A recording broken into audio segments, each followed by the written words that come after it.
আগ্রাগড়ের পর আবার বর্ধমান থেকে এবার পশ্চিম এখানে দেখা যাচ্ছে যে আনসার আল ইসলামের ঘাঁটি হয়ে উঠছে এই বাংলা। কি বলবেন বাংলাদেশ? আপনি কি জানেন গুজরাটের স্বরাষ্ট্রমন্ত্রীর একটা বিবৃতি পেয়েছেন? পশ্চিমবঙ্গের একটি মাদ্রাসা, রাজ্য সরকার অনুমোদিত মাদ্রাসা, একজন মুসলিম ছেলেকে তার হিন্দু নামে সার্টিফিকেট দিয়েছে।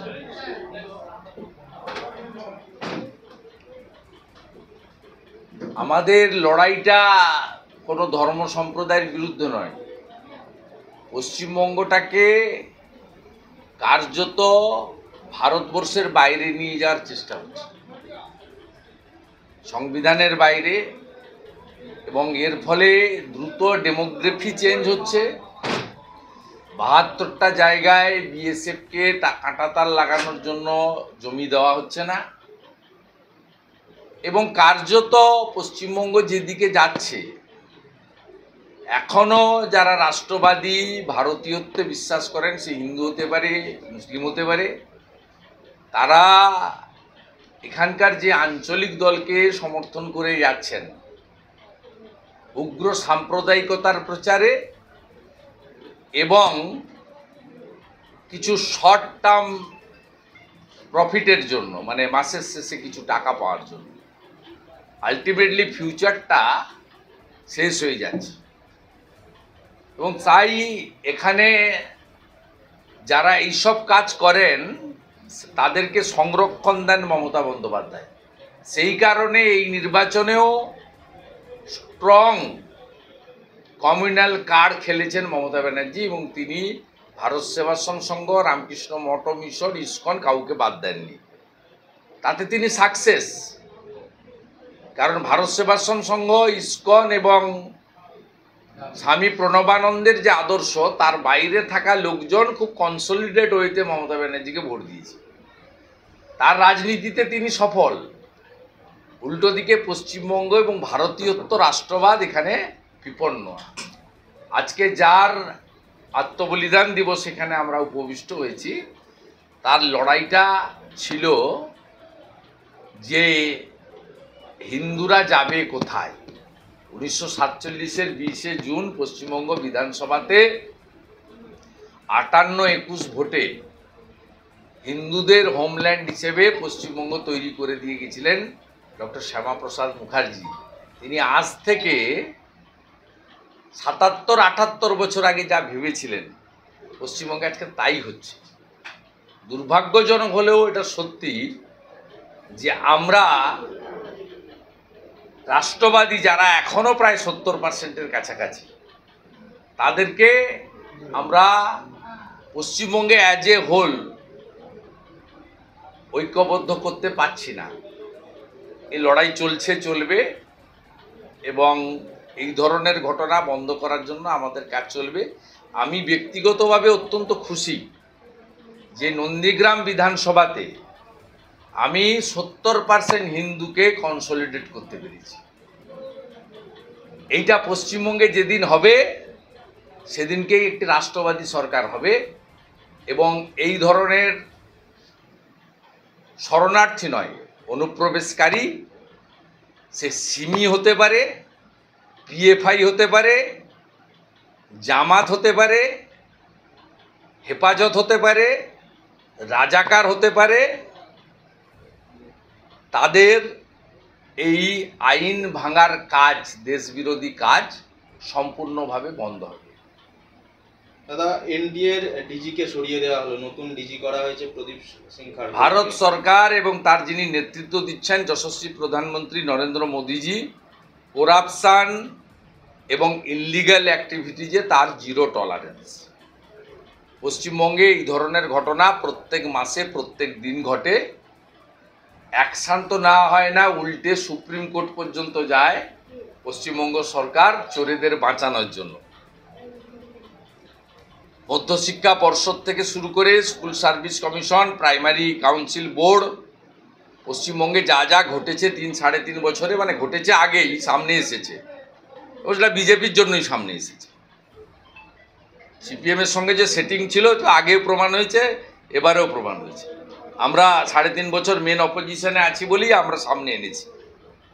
এই সরকার যায় চোরেদের বাঁচাতে, কোটি কোটি টাকা ট্যাক্স পেয়ারের মানি খরচ করে দামি লক্ষ লক্ষ টাকা দামের লয়াররা দাঁড়ায় সুপ্রিম কোর্টে, আর উল্টো দিকে ভারত সরকার নরেন্দ্র মোদীজির নেতৃত্বে ধর্মেন্দ্র প্রধানজি শিক্ষামন্ত্রী, তিনি সিবিআই ইনভেস্টিগেশন, এনটিএ চেয়ারম্যানকে সরানো এবং যা অ্যাডমিনিস্ট্রেটিভ মেজার নেওয়ার, যেখানে যেখানে লিক হয়েছে যা যা লিকগুলোকে রেটিফাই করার জন্য এবং কালপ্রিটদেরকে খুঁজে বের করে পানিশমেন্ট দেওয়ার জন্য, ক্যাপিটাল পানিশমেন্ট, এই কাজটা ভারত সরকার করছে। এখানেই তফাৎ বিজেপি পরিচালিত কেন্দ্রের সরকারের সঙ্গে তৃণমূল পরিচালিত রাজ্য সরকার।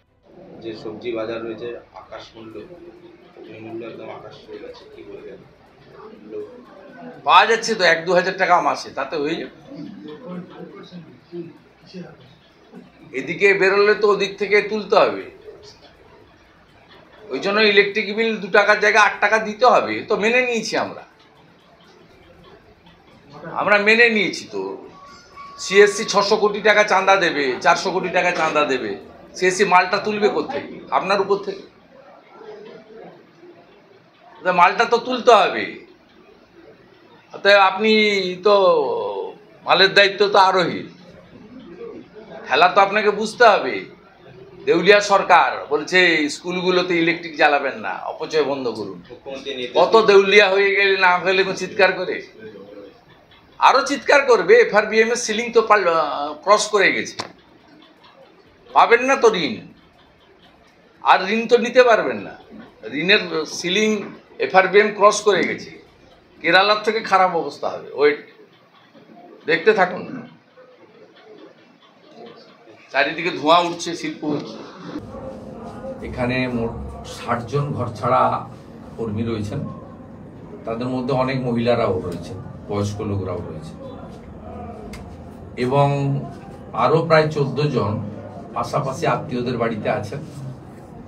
74 জন মতো এখানে ঘর ছাড়ার সঙ্গে আজকে আমার দেখা হলো, যারা 13ই মে নির্বাচনের দিন থেকে এবং 4 তারিখের পর থেকে তৃণমূল কংগ্রেস গুন্ডাদের দ্বারা আক্রান্ত হয়েছেন। কেউ মার খেয়েছেন, কেউ হুমকির সামনে পড়েছেন, কারো দোকান বা বাড়ি ভেঙে দিয়েছে, কারোর সামান্য কাজ করতেন মুদির দোকানে বা হোটেলে, সে কাজ কেড়ে নেওয়া হয়েছে। তাদেরকে প্রকাশ্যে বলা হয়েছে যে 2021 সালের মতো তোমরাদের দেখতে পেলে খুন করব, এবং সেই সময়কালে পুলিশের পক্ষ থেকে ডায়েরি পর্যন্ত নেওয়া হয়নি। পরে অবসরকালীন বিচারপতি সম্মানীয় কৌশিক চন্দ্র মহোদয়ের বেঞ্চ একটা 2টো মেল আইডি ডিজিপির দেয়, তাতে কিছু অভিযোগ যায়। সেই অভিযোগকেও ঠিকমতো এন্টারটেন এখানকার পুলিশ প্রশাসন করেনি। পরবর্তীকালে প্রধান বিচারপতির বেঞ্চে জনস্বার্থের মামলা হয় একাধিক, তার মধ্যে আমিও ছিলাম।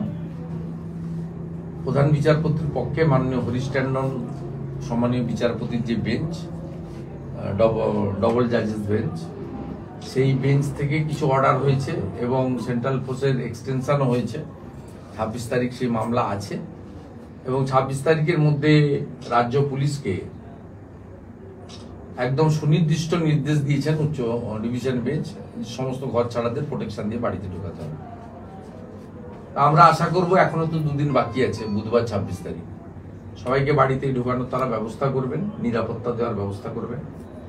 গতকালও এখানে যুব মোর্চার এক নেতার বাবা, বয়স্ক বৃদ্ধ, 60-এর উপর 65 বয়স, তাকে চড়চাপড় মারা হয়েছে। তাতে পুলিশ যদি রক্ষকই যেখানে ভক্ষক, পুরো নির্বাচনটা পুলিশ করেছে, পুলিশ এবং আইপ্যাকের লোকরাই ইলেকশন সংগঠিত করেছে, তৃণমূল মাঠে ছিল না। তা যার কাছে মানুষ গিয়ে নিরাপত্তা পাবে, তারাই যদি তৃণমূল কংগ্রেসের নেতা হয়ে যায়, একটা ওসি ব্লক প্রেসিডেন্ট, এসপি হচ্ছে জেলা প্রেসিডেন্ট, স্বাভাবিকভাবে তারা কোথায় যাবে? আমরা অপেক্ষায় আছি। এবং আমি যেহেতু পাবলিক ইন্টারেস্ট লিটিগেশন করেছি, আমি ঘর ছাড়াদের তালিকাও গোটা রাজ্য থেকে সংগ্রহ করেছি।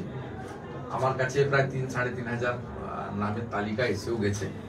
এখান থেকেও আজকে এই 74 জনের নাম, ঠিকানা, মোবাইল নম্বর, পুলিশ স্টেশন নম্বর আমি নিয়ে যাচ্ছি, আমার প্রতিনিধিরা আছেন তারা নিয়ে যাচ্ছেন। আমি বুধবার দিন হাইকোর্টে জমা দেব, যাতে মহামান্য উচ্চ আদালত রাজ্য সরকারকে, রাজ্যের পুলিশকে, কেন্দ্রীয় বাহিনীকে আরো বেশ কিছুদিন এই রাজ্যে রেখে এই যে পশ্চিমবঙ্গে যে একটা কলঙ্ক, পোস্ট পোল ভায়োলেন্স, নির্বাচনের এই ভায়োলেন্স কোথাও হয় না, গোটা ভারতবর্ষে কোথাও হয় না। পাশের রাজ্য উড়িষ্যাতে সরকারের পরিবর্তন হয়েছে, একটাও বিজু জনতা দলের লোক বা কংগ্রেসের লোক অভিযোগ করেনি বিজেপি তাদের মেরেছে। উত্তরপ্রদেশে সমাজবাদী পার্টি অনেকগুলো সিট পেয়ে গেছে, কোনো বিজেপির লোক অভিযোগ করেনি যে তারা আক্রান্ত হয়েছে। ত্রিপুরাতে কংগ্রেস সিপিএম লড়েছে আমাদের বিরুদ্ধে, হেরেছে বিপুল ভোটে, সেখান থেকেও কোনো অভিযোগ আসছে না। একমাত্র রাজ্য যেখানে কার্যত সরকারি সিলমোহর লাগিয়ে দেওয়া হয়েছে, এখানকার এই কালো অধ্যায় চিরতরে শেষ হবে, এই আশা নিয়ে আমি এখান থেকে প্রস্থান করব এবং এদের পাশে থাকার বার্তা দিয়ে গেলাম। দলের পক্ষ থেকে থাকা এবং সামান্য আহারের ব্যবস্থা করা হয়েছে। আমিও আজকে তাদের পাশে দাঁড়ালাম, সহায়তা করলাম, তাদের কিছু জামা কাপড় দিলাম, তাদের সঙ্গে থাকার প্রতিশ্রুতি দিলাম। প্রায় 10-12 জনের কাছ থেকে কি ঘটেছিল শুনলাম, কি সমস্যা আছে শুনলাম। কেউ বলছেন বাড়ি গেলে কি করব, মুদির দোকান ছিল, চায়ের দোকান ভেঙে গুড়িয়ে দিয়েছে, আমি সেখানে গিয়ে দোকানটা তৈরি করবো কি করে, আমার তো কিচ্ছু নেই, আমি তো একদম পেনিলেস, কোনো অর্থই নেই আমার কাছে। একটা ছেলে দাঁড়িয়ে বলছে আমি হোটেলে একটা কাজ করতাম, 5-6 হাজার টাকা বেতন পেতাম, একবেলা খাওয়ার দিত, আপনি একটা কাজ খুঁজে দেন আমাকে, ওই রকম কাজ, হোটেলের কাজ। কারো বাড়িতে গিয়েও যদি পরিচারকের কাজ করতে হয় খুঁজে দেন, নলে খাবো। বর্ধমান শহরের উপরে আপনারা এখানকার সাংবাদিক, এই যে অমানবিক কাজগুলো হচ্ছে, এই যে মানুষের মৌলিক অধিকারগুলো কেড়ে নেওয়া হচ্ছে, এর বিরুদ্ধে সকল যারা বুদ্ধিজীবী পশ্চিমবাংলা তারা তখন ভাতাজীবী হয়ে গেছে। আপনি শ্রীমতী অপর্ণা সেন বা অন্য যারা আছেন, মাননীয় সুভাপ্রসন্ন বাবু, প্রকাশ্য রাস্তায় গোমাংস ভক্ষণ করার সুবোধ সরকার, এদেরকে আপনি এখন পাবেন না, কারণ এরা সবাই ভাতাজীবী হয়ে গেছে। বর্ধমানে আমি মনে করি যে একটা অতীত ঐতিহ্য রয়েছে। বর্ধমান শহরে এত আক্রান্ত, এই পার্টি অফিস থেকে 500 মিটার দূরে 25 নম্বর ওয়ার্ডের কথা বলছে, 19 নম্বর ওয়ার্ডের কথা বলছে, এখানেই হোটেলে কাজ করতে কেড়ে নিয়েছে বলছে, এখানেই চায়ের দোকান, মুদির দোকান 25 নম্বর ওয়ার্ডে মাটির সঙ্গে মিশিয়ে দিয়েছে। পুলিশ ফোন করে বলছে আসুন আপনি, বলে গিয়ে কি করব, বাঁশটাও ভেঙে দিয়েছে, তালিও ভেঙে দিয়েছে, কিছুই নেই। সেন্ট্রাল ফোর্স তো তাকে গিয়ে বাড়িও ঢুকিয়ে দিয়ে এসেছিল, তারপরে আবারও নাকি আক্রান্ত হয়েছে সে। এখন তো যা পরিস্থিতি হয়েছে, প্রত্যেকের বাড়ির সামনে সিসিটিভি দিতে হবে, এত টাকা তো আমাদের নেই, একটা অসম্ভব বিষয়। আগে আমরা জামালপুরের রায়নাতে সব ঘটতো দেখতাম, ভাতার তো চিরদিনই কিছু জায়গা রয়েছে বিখ্যাত হয়ে আছে। মন্তেশ্বর তো কেন হয় আপনারা জানেন? মন্তেশ্বরে আগুন কারা লাগায়, কে লাগায় সবাই জানে, আমি আর নাম বলছি না। খাগড়াগড় কেন হয় বর্ধমানে সবাই জানে, এখানে কোন শক্তি কাজ করছে।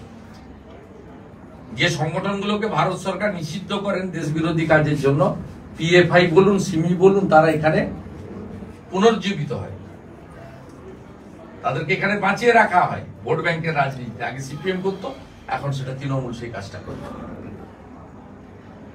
তাই আমি তাদের পাশে থাকার অঙ্গীকার করে গেলাম এবং এটা ক্লোজলি মনিটরিং হবে।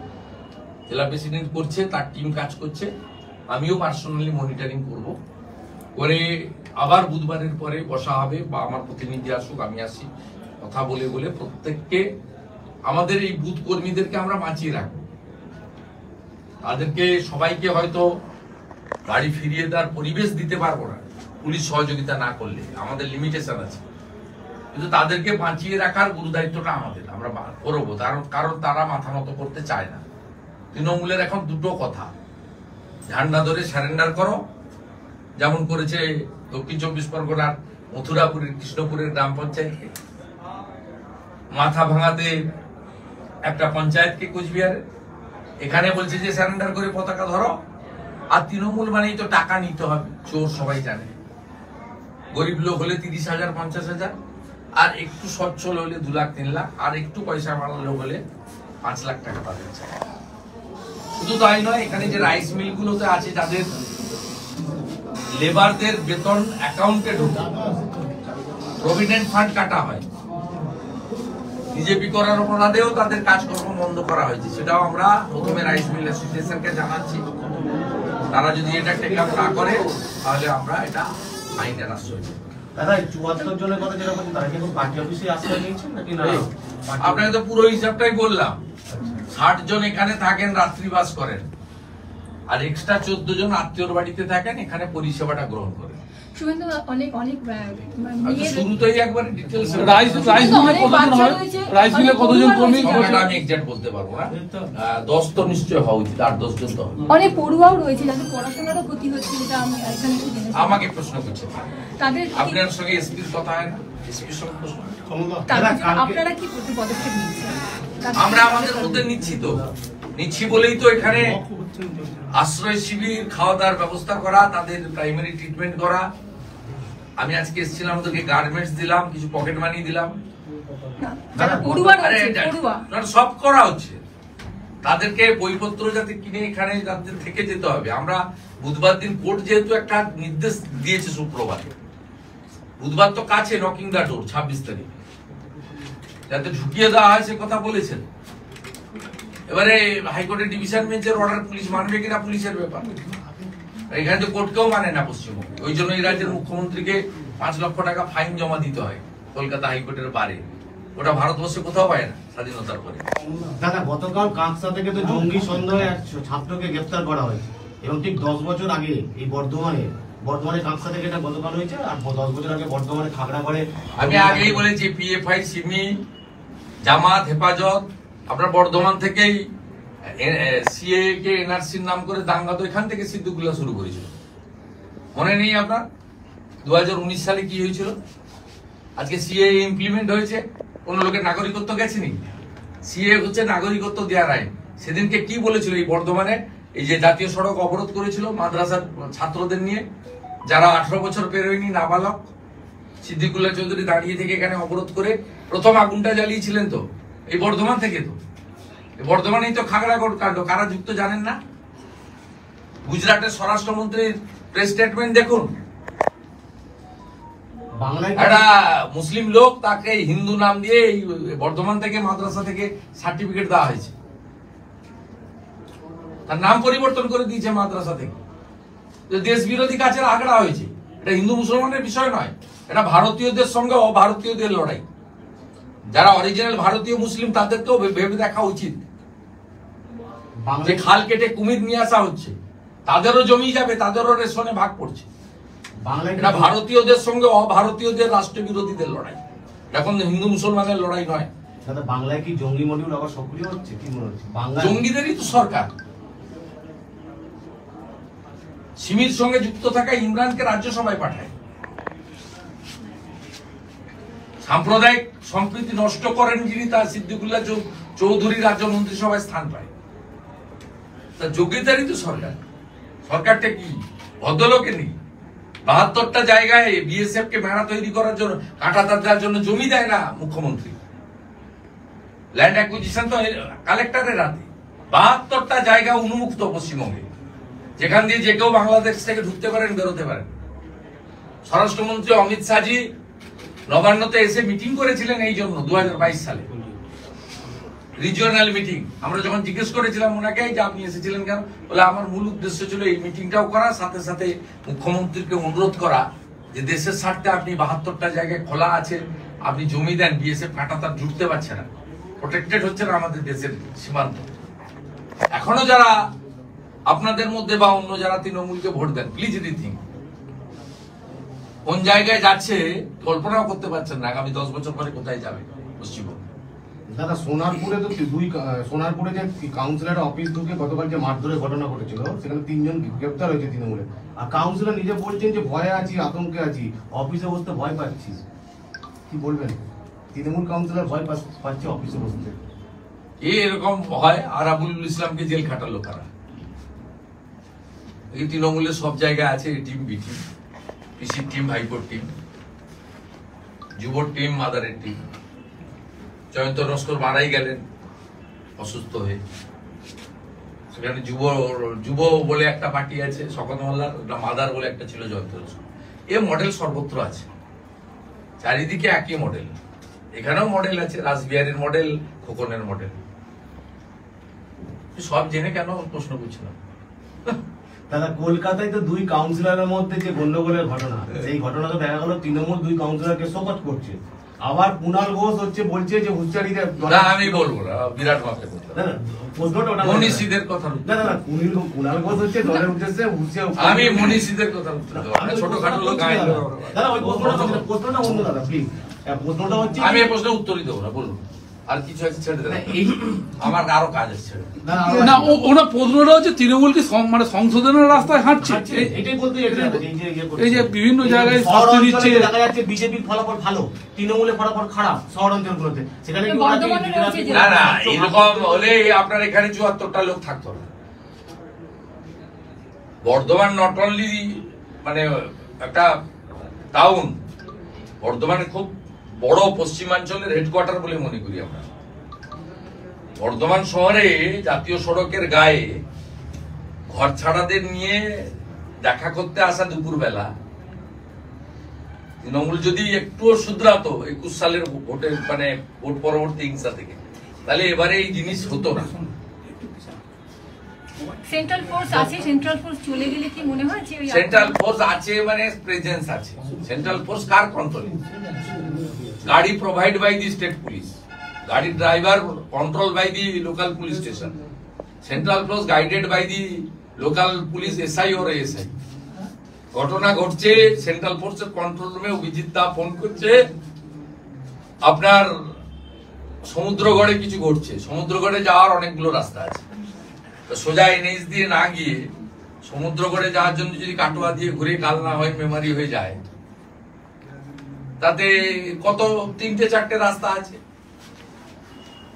সমুদ্রগড় যদি অন্য থানার মধ্যে পড়ে, আমি কথার কথা বলছি যে এই যে পৌঁছানোটা কখন পৌঁছাচ্ছে, 12টা ইনসিডেন্ট হচ্ছে, কন্ট্রোল রুমে জানানো হচ্ছে সেন্ট্রাল ফোর্সকে এমন সময় নিয়ে যাচ্ছে 2টোর সময়, 3টের সময়, 4টের সময়, যখন সব ঘটনা শেষ। সেন্ট্রাল ফোর্স চলে যাওয়ার সেন্ট্রাল ফোর্স প্রত্যেকটা জায়গায় উপস্থিত হচ্ছে এবং তারা দিল্লিতে যথারীতি রিপোর্ট পাঠাচ্ছেন।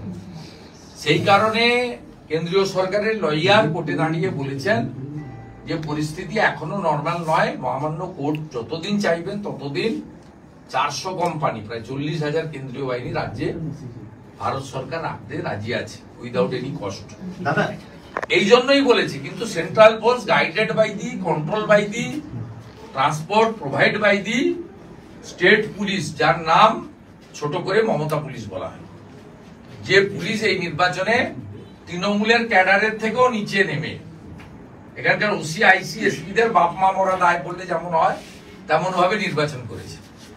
দাদা ইউজি নিটের পর হচ্ছে পিজি নিট, সেই পরীক্ষা সাময়িকভাবে স্থগিত করে। আমি এটা নিয়ে বলবো না, সব জায়গায় সকাল থেকে 2বার হয়ে গেছে। আমাদের যশস্বী শিক্ষামন্ত্রী ধর্মেন্দ্র প্রধান তার সাবজেক্ট তিনি বলছেন এবং খুব কড়া ব্যবস্থা গত 2 দিন ধরে ভারত সরকার নিচ্ছে।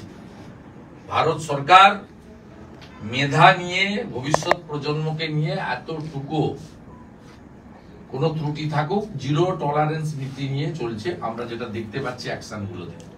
বাকি যে স্পেসিফিক কোশ্চেন আছে এর উত্তর, এটা যেহেতু ন্যাশনাল ইস্যু, আমাদের HRD minister mister Dharmendra Pradhan, he is very competent and senior minister, তার 2nd টার্ম চলছে, তিনি এই বিষয়ে যা বলছেন সেটা আমাদের সকলে। না পিজি নিটটা স্থগিত করে দেওয়া কি এটাও কি দুর্নীতি হয়েছে বলে মনে করছে? মানে সম্ভাবনা কি দুর্নীতি হওয়ার? তার জন্য কি সিবিআই তদন্ত নির্দেশ দিয়েছে ভারত সরকার। সিবিআই তদন্ত হলে করমন্ডল এক্সপ্রেসে যা হয়েছিল সেটাও যেমন বেরিয়েছে, এটাও বেরোবে, তাড়াহুড়া করার কিছু নেই। মাতঙ্গিনীর নিচে যারা চাকরির দাবিতে আন্দোলনে বসেছিলেন, তাদের আন্দোলনে আজকে 2 বছর পূর্তিতে দিদির কাছে চলো এই নামে মিছিল করছেন তারা। মাতঙ্গিনীর ওখানে যারা চাকরির দাবিতে আন্দোলনে বসেছিলেন, তারা, আমি ওদের অনুরোধ করবো নামটা চেঞ্জ করে পিসির কাছে চলো। এনটিএ যে ডিজি তাকে তো অপসারণ করেছে কেন্দ্র সরকার, সরিয়ে দিয়েছে কেন্দ্র সরকার। এনটিএ আবার চলে যাচ্ছেন ওই পর্যায়ে। আগের প্রশ্নের উত্তর আমি দিয়ে দিয়েছি যে সিবিআই তদন্ত হচ্ছে, ত্রুটি যদি হয়ে থাকে ধরা পড়বে আসল আসামি। আর রিগার্ডিং যে মানে স্পেসিফিক কোশ্চেন রিগার্ডিং এনটিএ বা নিট বা পরীক্ষা প্রশ্ন, এটা নিয়ে অলরেডি ডেলি আমাদের সিনিয়র মিনিস্টার ধর্মেন্দ্র প্রধান বলছেন। ইন্টারনেট নিয়ে তো দাদা একটা প্রশ্ন উঠছে, যেটা যে ডাক্তারি না না আমি বলবোই না কেন, আমার সাবজেক্ট নয়, বলতে সব বিষয়ে কথা বলতে হবে কেন? আমি সিবিআই তদন্তকে ওয়েলকাম করছি। সিবিআই তদন্ত হয়েছে এবং মাননীয় প্রধানমন্ত্রীর ক্যাবিনেট এটাতে জিরো টলারেন্স নীতি নিয়ে চলছেন। পশ্চিমবাংলায় মানিক ভট্টাচার্য, সুবিরেশ সিনহা, এসপি সিনহা এদেরকে বাঁচানোর জন্য ট্যাক্স পেয়ারদের টাকায় সুপ্রিম কোর্টে যাওয়া হয়, আর ভারত সরকার কোথাও কোনো দুর্নীতি বা কোনো অ্যানামেলি দেখলে সেটাকে কড়া হাতে দমন করেন। এইখানে difference between union government and state government.